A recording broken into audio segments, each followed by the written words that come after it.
गेल्या 12 तासांपासून सुरू असलेल्या संततधार पावसामुळे ब्रह्मपुरी बडसा मार्गावरील भूती नाल्याला मोठा पूर आला असून त्यामुळे या मुख्य मार्गावरील वाहतूक पूर्णपणे ठप्प झाली आहे।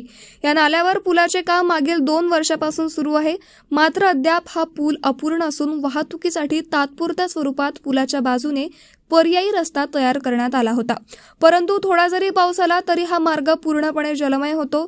सध्या पावसाचा जोर कायम असल्याने हा तात्पुरता मार्गही पाण्याखाली गेला असून वाहन चालकांना आरमोरी मार्गे वळसा घालावा लागतोय। दरम्यान नाल्यावरील पुलाच्या बांधकामात वापरण्यात आलेल्या सिमेंट नाल्या उंच असल्यामुळे लगतच्या शेतांमध्ये पाणी बाहेर पडण्यास अडथळा निर्माण झाला आहे। परिणामी अनेक एकर शेती पाण्याखाली गेली आहे।